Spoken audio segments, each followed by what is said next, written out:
I've been working with the Neno Macadamia Trust for quite a few years now.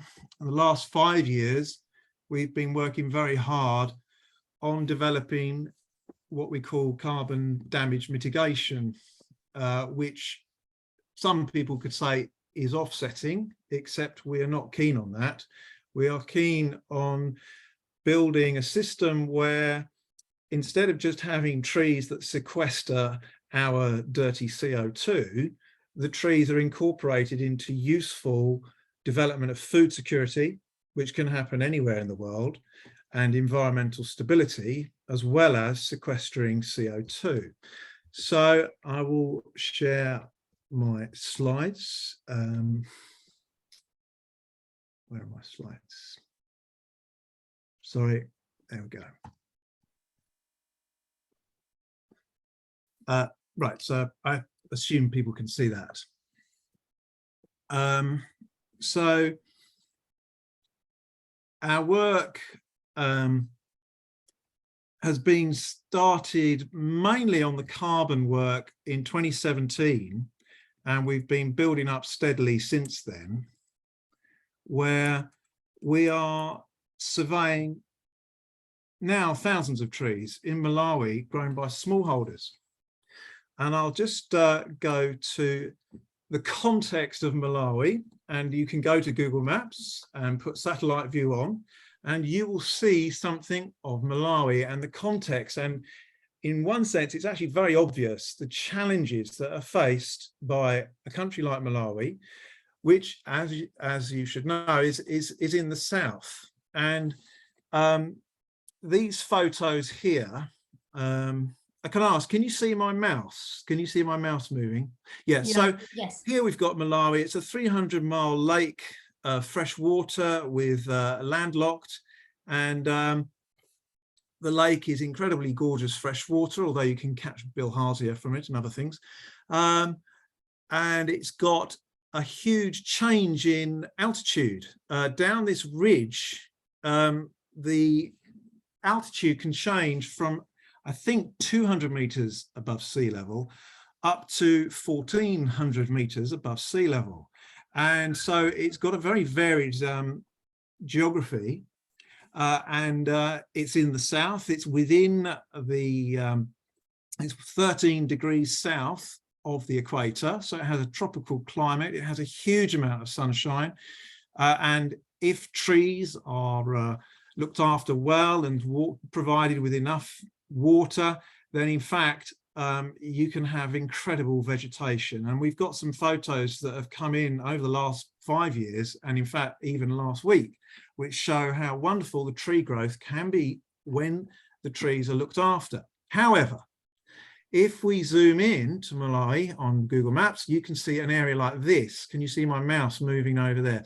This is very typical of the threats and the challenges that a lot of Africa faces. On the left, we have wonderful vegetation, and there'll be tree growth here. This could be a protected forest. But on the right-hand side, that area on the right-hand side could be the same color as this, but it's not. It's deforested dreadfully, mainly for growing maize and then cooking maize and energy from cooking wood and etc. And what happens is the deforestation that goes on with pressures for food and energy create a huge pressure on that creates deforestation. And in fact, the soil quality in many parts of Africa and Malawi actually is quite poor. So when you lose your trees and your ground starts getting hot, you start desertifying. And so the photo at the bottom is, there's a very mixed photo, this. There's a mix of good and bad. One, it's very beautiful. Two, there is vegetation. And in fact, wonderfully, there's a little patch, I don't know if you can see my mouse, but over there is a patch of macadamia trees that are actually very stable. And because of their food security, they are actually secure trees. They are not likely to be cut down. But in the horizon on the background, you can see a lot of smoke. A lot of that haze comes from smoke from burning wood. And there have been efforts recently to try and reduce that, but don't be surprised if in Africa you see a beautiful scenery, but in fact, where it's hazy, it is often because of burning wood.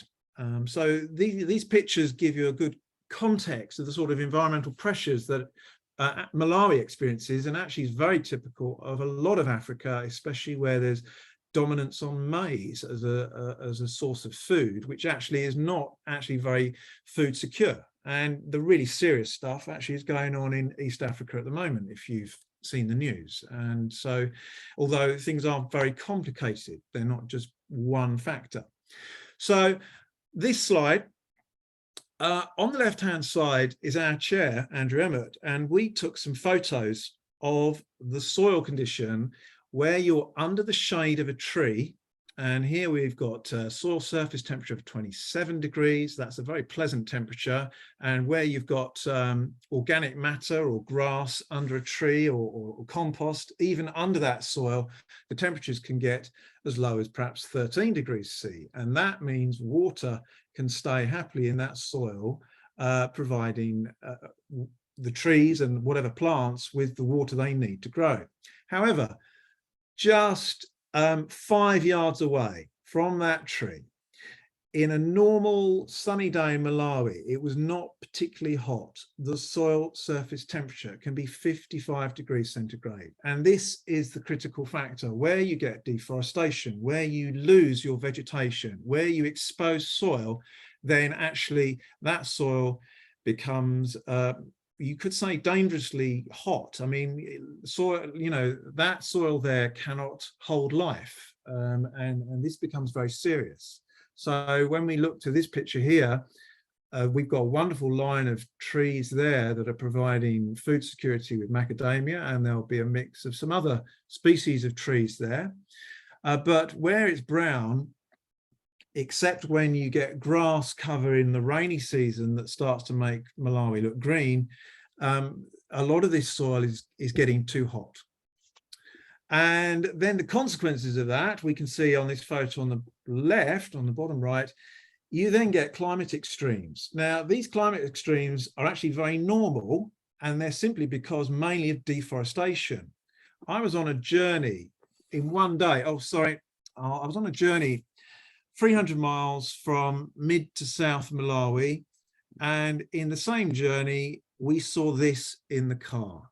So we had some torrential rain. It was dangerous to drive, and the rain is very heavy. That's not a problem, but the runoff that's coming from deforested soil becomes serious. And so you get a lot of runoff that can cause flooding, floods homes. The Shiri River earlier this year burst its banks and went into areas where it had never been seen flowing before. And we've got some news item on that. So 2022 news page on our website, you can see some of the devastation that comes from runoff of rain. But within about 2 hours, it had dried off in that wonderful African sun. And then we saw a dust storm going across the road. So it's the same road.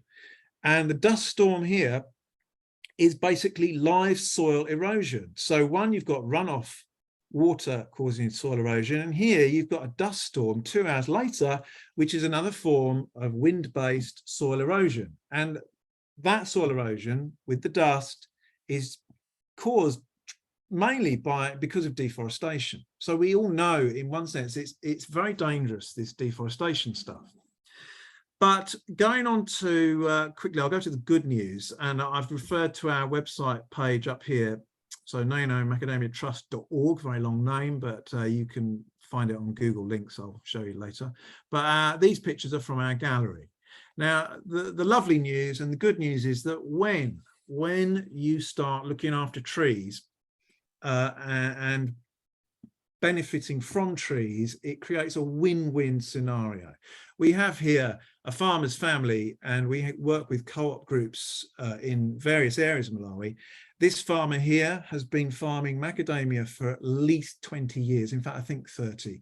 And his family are now well established in smallholder macadamia farming. And in fact, he is a smallholder, but I have to say, he has got a lot of trees, and there's a gorgeous crop of macadamia nuts here. And here, this photo of the basket's just an absolute art form, really. And Andrew, our chair, took these photos.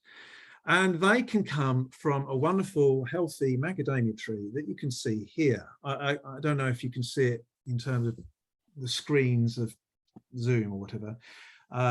But we've got a gorgeous, large, probably 20-year-old macadamia tree on the bottom right hand here. And these are in a photo gallery of a tree that is very fruitful and well looked after. And note that, in fact, where there's not shade from trees, you easily get exposed soil. But this farm is likely to be growing maize around this tree, and we always encourage intercropping and biodiverse planting with the co-ops that we work with, because biodiversity is a very important part of environmental stability. Monocultures on their own are always weak. So that's just some shots from our gallery. And a critical part of our work is developing nurseries. So we have 5 large groups of co-ops in various areas of Malawi. And these are some of the nursery development work that we're doing with these co-op groups. They have had nurseries over the last 20 years, but we always need to provide resources, which includes funding and support from our main co-op managers in Malawi to increase the output of our macadamia nurseries. Well, they're not ours, they belong to a group called Himical, which is a co-op group in Malawi that we directly support, that enables smallholders to increase and start their own macadamia food security. And these photos here, of which you've got, this one's on your front page. Thank you, Lucy, for putting that on BCCF webpage. So this is a nursery which could have, I'm going to guess, there could be 2,000 or maybe 2,000 young trees here, which can be sold to local smallholder farmers within the co-op groups, but also to new farmers who'd like to join and develop their own food security with agroforestry. Agroforestry meaning food development, food security that comes directly from growing and harvesting trees, which primarily can be nuts and fruit. And our particular initial take is with macadamia nuts, but it's always, you know, we're not exclusively working with farmers who exclusively use macadamia. They will often be planting perhaps oranges and lemons, and always maize, because that's a staple part of a diet in Malawi. So that's a lovely nursery there. That's been active for a while. And here in the bottom left are some nursery beds for growing seedlings, which is quite new work. These beds were started to be dug 3 years ago, and now they are quite active. And the middle picture here is grafted, or the grafting of young trees from a mother bush. And we have a little sack here that represents one tree that's growing from a grafted system. And it's a very efficient way of producing young trees. And also you maintain the qualities of a particular clone of tree. In fact, macadamia have at least 30 different clones of tree, and they all have different patterns of response in different environments. And we are working with a Malawian PhD student working at the Open University who is researching optimum clones with trees in different environmental conditions in different parts of Malawi. And yes, so actually my slides, I've repeated a photo there of this wonderful healthy tree. It's obviously, I'm a big fan of that one. Next slide. This is the sort of work that goes on at the nursery, and yes, I've repeated that bit there, but here we work with managers and staff within the co-op groups who will be maintaining, working on the nurseries to produce many young trees, which will be in pots, and the pots are in fact black plastic wraps. And here in this nursery, which was work from 2019. Within 1 year of work at that nursery, they had produced 9,000 young trees that were able to be sold to local smallholder farmers, new farmers, and also existing members to increase and develop their I'm going to call it food security with agroforestry. And we are working at various nurseries to maintain and increase production of young trees. And so my background image here on Zoom is actually taken, here's a sample from that photo. This is a new nursery work that we're working at the Home of Hope, which is in the west of Malawi. And these trees are part of that nursery development in that area, where we hope to extend smallholder macadamia agroforestry in that part of Malawi. So that's been very exciting, seeing that work developing. And that photo, as you can see, is from 2020. Wonderfully, at that same the Home of Hope orphanage, which is actually a very large farming and schooling community. It's an example of where various, if you mention the word orphanage in Africa, it will often have bad press, but things are often more complicated than just that. We first visited, I personally first visited the home in 2014, and then that enabled us to have contact in terms of developing macadamia agroforestry there. And in 2015, they were starting to plant some macadamia using the skills of our management within Malawi, this group called Himical. And here's a photo, 2015, of a tree that was looked after by these two guys who were trained by our Himical staff. And they've been taught to love these trees and care for them. And this was a very happy, healthy looking tree. By 2 years later, 2.5 years later, the tree is starting to, well, it started at that sort of height, which I'm guessing is about 3 meters. 2.5 years later, it's then 4.5 meters tall. And our two guys here are loving this. It's exciting to see. And in fact, this tree was also starting to bear fruit. And it's very encouraging when trees, when they're well looked after, can bear fruit earlier than the typical figure where people say you can't get fruit from a tree until it's 7 years old. And that actually becomes a very big disincentive for farmers to take that long-term investment in a tree where they may not get food benefit from it for 5 or 7 years. But with right conditions and good training, it doesn't need to be as black and white hard as that. And so this tree was starting to bear fruit quite early on. And even last week, very excitingly, I hope the Zoom videos aren't in the way, but this is the same tree from a photo that arrived for us last week.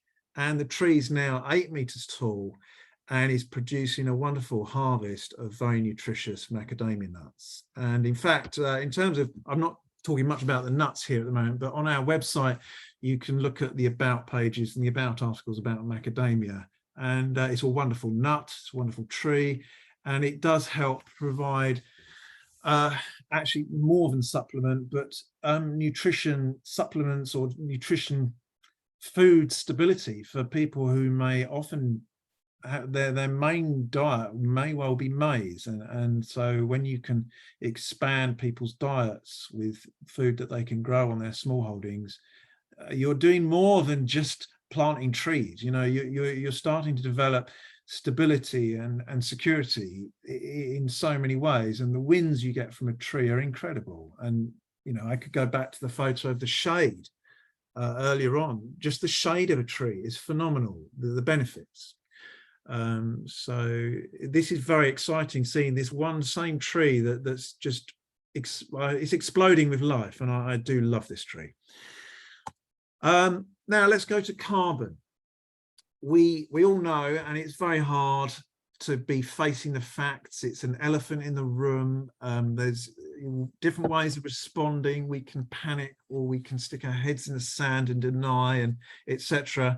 And when we look at the science, it's hard.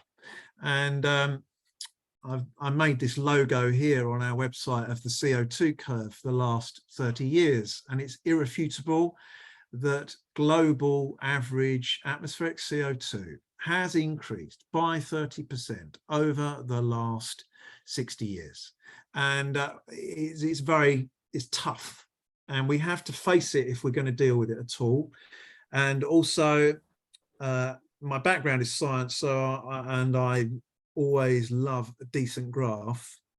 So I've produced this graph here underneath, which is the last 169 years of data from Oxford Met Office weather station.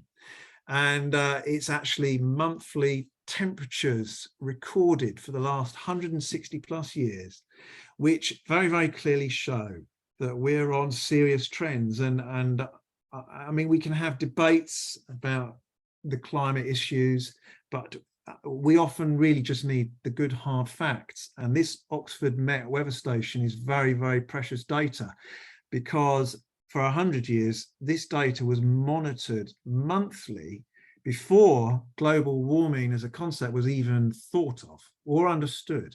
So this 100 years of data here is taken and read regularly without any information about CO2, atmospheric concentrations, or even global warming wasn't even mentioned. And yet we've got this real data, and we can see that the last 60 years have been very serious, and we basically all know why. It's basically due to very, very high emissions of CO2, and as Lucy referred to, the talk about methane and global warming potential gases, methane, CO2 being the most important one because it is the highest measurable concentration gas, but also it's also the most stable. Methane itself decays into water and CO2, but once CO2 is in the atmosphere, it cannot oxidize to anything less, and it stays there as a stable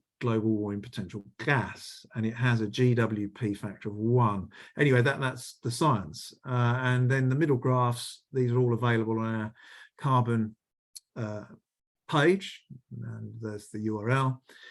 And so this is part of the very serious bad news that we have to face. And so in response to this, we've produced a carbon calculator, and this is where the dirty word offset can come along, except we call it carbon damage mitigation. We know we're emitting CO2. You cannot take it to zero. I mean, it's good to live on 1 ton of CO2 emission. That's excellent, and we do need to do that. But we do know that we have got a massive debt of CO2 in the atmosphere that we have to deal with. So trees that sequester CO2 actually will provide an excellent way of dealing with part of this issue. There's no one magic bullet. There's not enough room just on the planet to only plant trees to sequester CO2. We have to do a lot of other things, but tree planting used in the right way that's beneficial in multiple factors such as food security, soil recovery, plus carbon sequestration have to be combined, which is why we're doing this work now. And if interested, I would actually ask and encourage you to engage with our work. You can go to this calculator, and if you'd ever done a flight in the last 20 years, it doesn't matter. That CO2 will be in the atmosphere, most of it, and you could offset or mitigate the damage of those CO2 emissions, because that CO2 is stable and in the atmosphere. And so we've got a calculator here that's very interesting. In the driving section, I've added electric car emissions. It's not zero. They're often sold as zero emission, but that's rubbish. They actually can easily emit, on average, maybe 1/3 or 1/4 of a car from diesel emissions. So it's far from zero. And so, you know, that information you can have a little look at in our calculator. When you go further onto the calculator, you can then purchase a certificate which links your CO2 emission with trees that are planted in deepest, darkest Africa, out in the middle of nowhere, but we're registering those trees with a certain amount of CO2, which typically a macadamia tree over 25 years will sequester 0.5 ton of CO2. But to do that linking, we have to do the following. We have to survey the trees that we are planted by our co-op members. And this is just a diagram showing on the left, we've got our manager, Ken, who's doing a tree survey with a mobile phone app that I've built with my expertise from doing software at the Open University. And we pick up data from the farms about intercropping that they might be doing, what sort of farming practices they are doing, and often they have to do if they're going to succeed in providing food security for their family. And Ken here is working with a farmer here, showing him the phone survey so that the farmer knows that he's providing information about his trees that he looks after annually, every year, to one, provide food for his family, but also it's quite hard work maintaining healthy trees in Malawi. They can easily die, and we record how many trees die from things like termites or perhaps water condition loss. And in fact, sometimes of the cyclones recently, we get tree damage from things like that. And this sort of data can go, at the moment, it's just a little screenshot of a picture of the sort of data we collect, quite extensive. We even collect the information on the different clones. So a farmer will know the clones that he's got when there's up to 30 types. So we do quite a lot of scientific data collection. And then we can correlate trees that have been counted that are healthy and fruiting. And we know that they will have some security for at least 25 years because they provide food security and environmental stability. But because of that, we could say inherent guarantee of the life of that tree, we can produce a certificate that is bought by us who emit the CO2, and we can buy the certificate, and the funding from this certificate goes into those co-op groups to help them maintain and extend their macadamia agroforestry. But the tons of CO2 emission are directly linked to the trees that we've counted of the previous year. We know those trees have sequestered CO2 from the atmosphere, and we know that this amount of CO2 on a certificate will have been sequestered by X trees. And this particular certificate by a group, a community group, they looked at their CO2 emissions, and it's Christchurch, Bedford, and an initial estimate, they'd got a 20-ton figure of emissions from the activity of the building and the community. And so that actually is recorded as being sequestered. 20 tons is sequestered by 1,000 macadamia trees in the period of 1 year. And so this is the link that we're making between our certificates and trees that provide food security. On the right hand side, as well as monitoring data, we've started adding photos with GPS when it's all working, which actually with technology is never 100%, as we all know. But we're picking up photos of trees of the smallholder farmers. And so I hope you can see them, but the most beautiful photo that I love the most is this one here, where we've got a very healthy macadamia tree with a beautiful border of leaves of a neighboring tree. And for me, I just find that such a beautiful photo of a tree that's sequestering CO2, providing food security. It helps provide an economy for the smallholder, and it's just a wonderful sight. Underneath is we try and collect as much honest data as possible.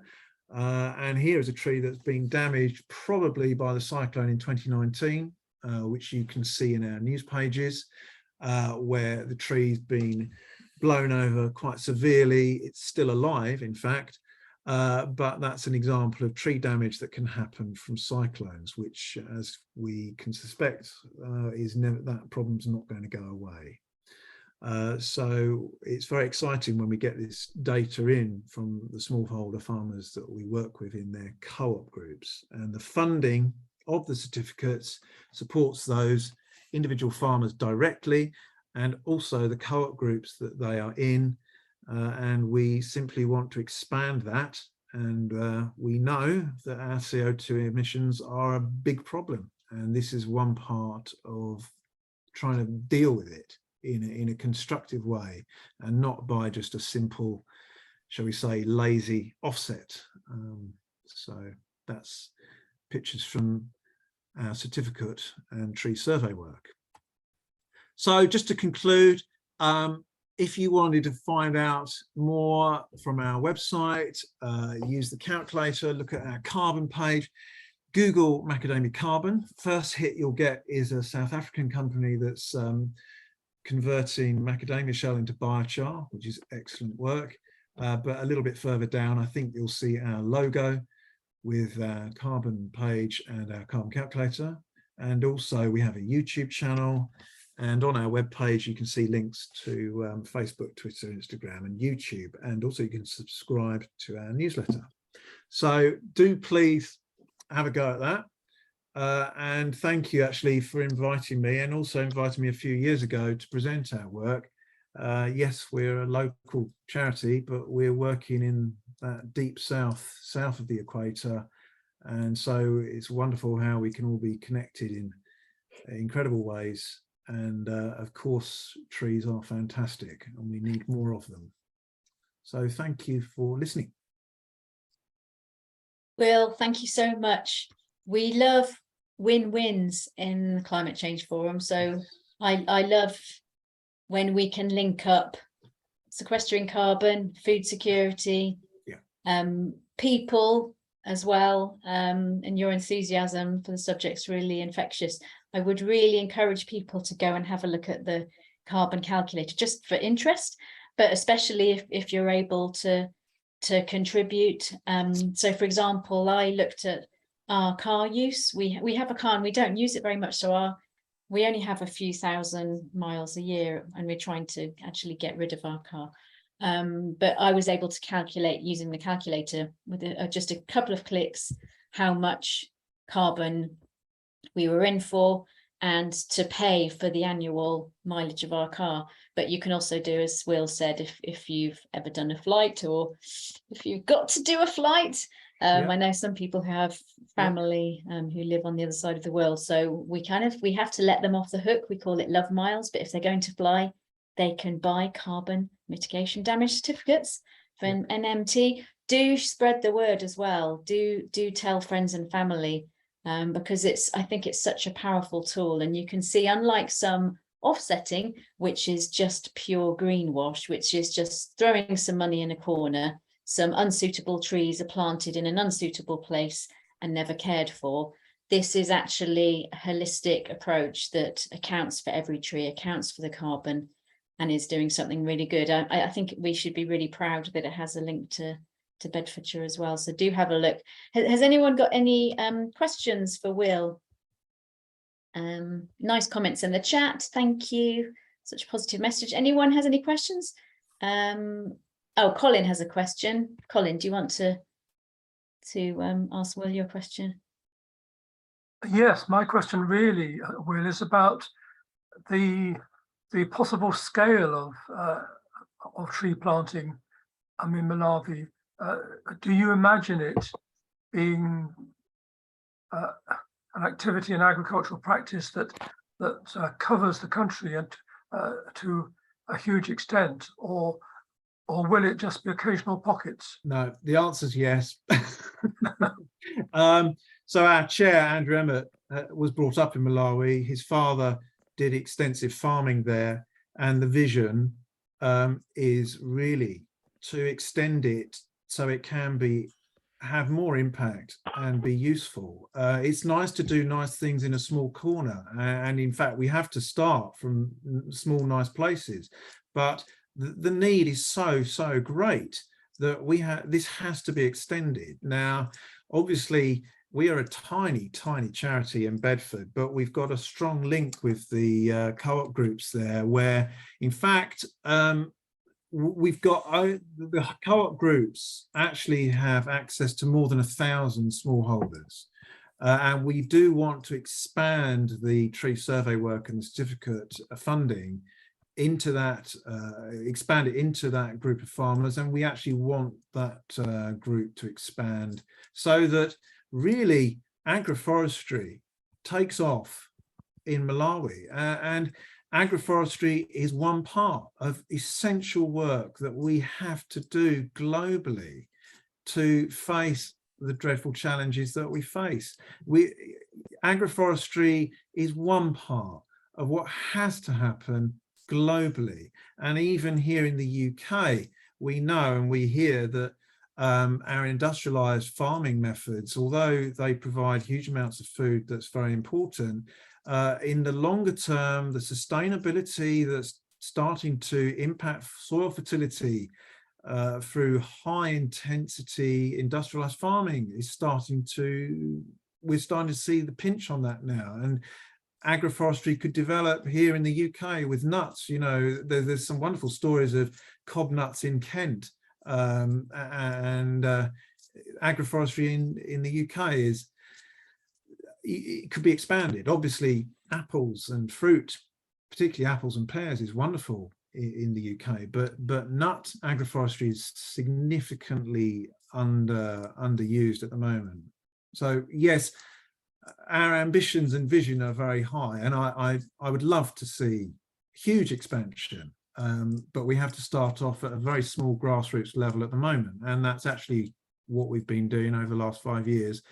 And we've been seeing 25% growth steadily in our certificate tree survey work for the last 5 years. So the last 5 years we've grown by more than 25% each of those 5 years. So we've tripled the expansion.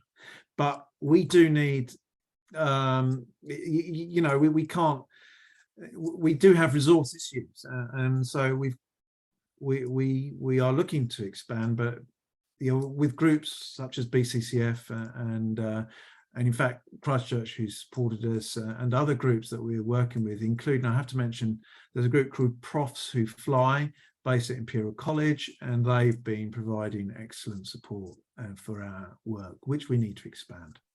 Yes, expansion. It has to happen if we're going to try and deal with the issues we are facing globally.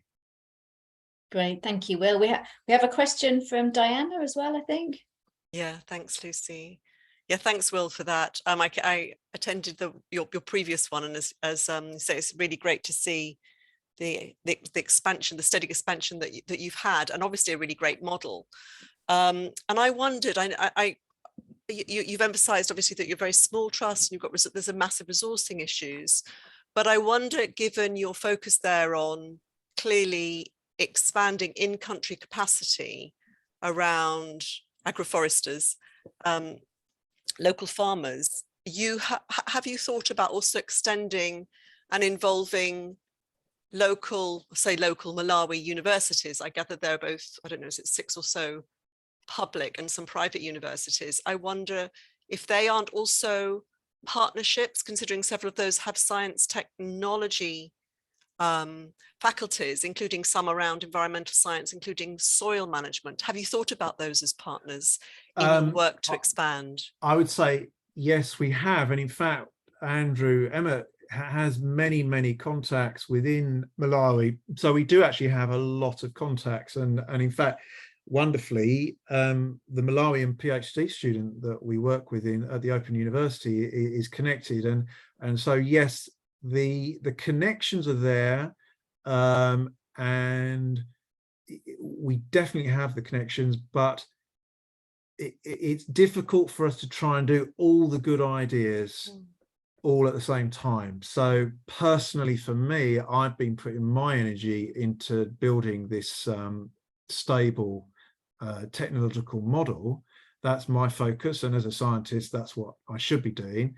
And Andrew has a lot of contacts with a lot of people who are connected with Malawi, and so his focus is towards that, and that's why we've got a PhD student in Milton Keynes Open University. So yes, we are.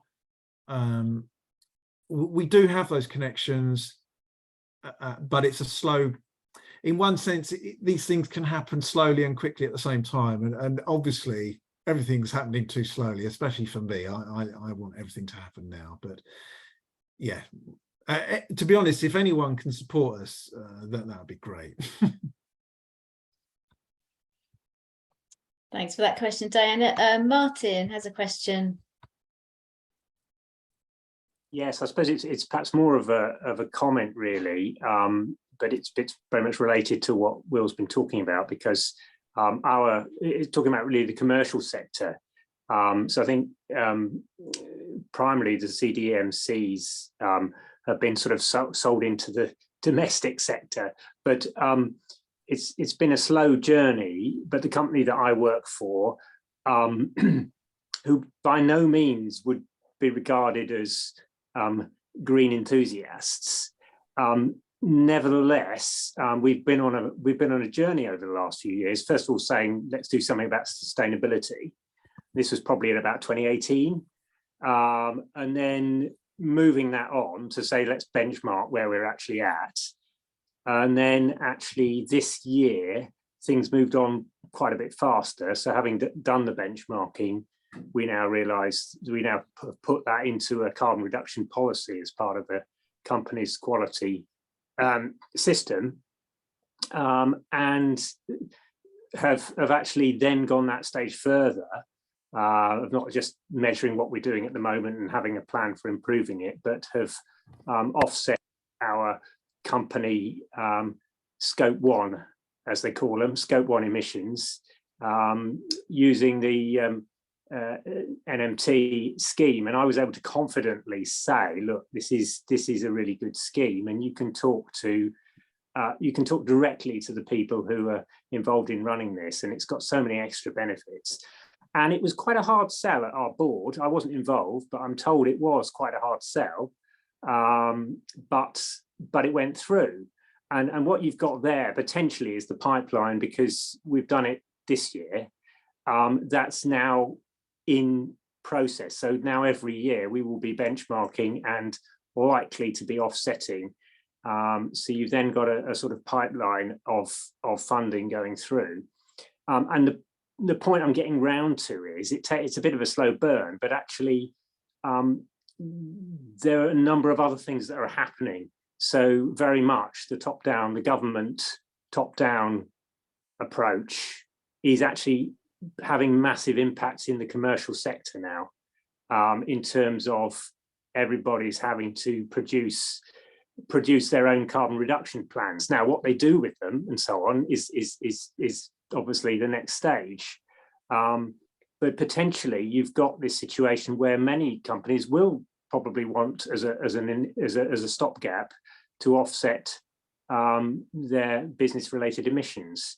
And so I just encourage anyone out there who's got contacts in the commercial sector or works for somebody in the commercial sector to actually be asking the questions. Well, what are we doing? What's our carbon reduction policy? And what are we doing about our emissions created in the course of our business? So that's what I'd encourage. It's worth a try if you haven't already tried, which you probably have. Thank you, Martin. It takes people on the inside, doesn't it, to have those conversations like you have. So that's really valuable. Whoever we work for. Yeah, I think we can also, our friends who work for, if our friends work for businesses, we can ask them, well, what's your business doing about this? You know, so we can do it a bit wider than just from within. We can put a bit of encouragement that way as well. Yeah. Because I suppose the point I'm making is there's in the commercial sector now, there are pressures coming from a number of different places. So it's not just this would be a good thing to do and our employees would like it if we did this. it's actually, and our clients will actually really like us if we do this. So those pressures are coming from a number of directions now, which is really good. I think that's what tipped it in our organisation. Brilliant, thank you, Martin. Ivan, have you got a question? Yeah, Will, you kept referring to food security during your presentation, and you know, the implication being that macadamia nuts contribute to food security for the people that live there. What proportion of the output from a typical smallholder gets consumed on the farm, and what proportion goes into the marketplace is the first question. Yep, that's a great question. The survey that we run through the co-op organisation, so the managers within the regions will do the survey. They will have quite an in-depth discussion with the farmer about what's happening to the harvest of their trees. And within the questionnaires, within the survey form, we have a number of indicators for what happens with the food that's produced. So I can go through the list on the options we have on our survey form. One is eaten at home for the provision of the family. And if a farmer's got 10 members of the family that they're supporting, then we might see figures as an estimate of number of kilograms, of the number of kilograms that they might be consuming, perhaps annually, and it is estimate, but we can have perhaps 10, 20, 30 kilograms consumed for some smallholder families. But also the co-op structure enables the farmers to trade their nuts into the co-op group, and then that can then enter the national nut processing system for Malawi to export macadamia nuts. And also Andrew with NMT is actually also importing through his young company called Nut Sellers, which you can also Google. That's Sellers spelt as in a cellar, is also importing smallholder macadamia nuts into the UK. But also another very significant factor that often occurs in Malawi to do with the harvest of nuts from trees is they can easily be stolen. Now, our manager, Ken, he told me once that there was one year he had a whole set of trees that were ravaged and the nuts were stolen from his orchard. And so nuts can be stolen in a rather aggressive way, but they can also be taken by children who are needing food, and they will, a farm can lose his harvest through kids nicking the nuts. And you could say that's a bad thing, but actually if they're nicking the nuts for their own nutrition, then in some ways the community can benefit. But obviously we're interested in expanding agroforestry to provide a general food security, and although we're called the Macadamia Trust, a smallholder farming activity is never realistically monocultured. Smallholders are having to work through a whole year to feed their family for a whole year, and you can't just do that with a macadamia tree. You'll be growing maize, sweet potatoes, beans, and it would be great if we could start to incorporate the fruit tree within our CDMCs. I think that could be something we can work towards. But we can't do everything all in one go. But yes, there's biodiverse food security that we really do encourage. You were talking about agroforestry, and there is an example here fairly local to us in East Suffolk. I think the project is called Wakelin's Farm, which has had a project running for, I think, 2 or 3 decades, where they're growing, I think, not macadamia nut trees, but they're in things like hazelnuts, etc., walnuts. Yeah. And then in between the rows of trees, which are getting to be fairly mature now, they're growing grain, so they can run a combine harvester, with a 12-meter wide head in between two rows of trees, and that seems to be working quite well. Their biodiversity has gone tremendously well, etc., etc., etc. So there are examples of that being practiced here. Obviously, it's you know, a relatively small part of the overall agriculture thing here. I just wanted to bring your attention to I'm just going to say that sounds absolutely wonderful. I mean, it really does. What's the name of the farm again? I think it's called Wakelins, and I think there's the well, that's good to hear. The spelling of it is Wakelys. It's in East Suffolk, right? And you know, who knows? Maybe we ought to invite them along to give us a presentation at some point in the future here at BCCF. That's exciting to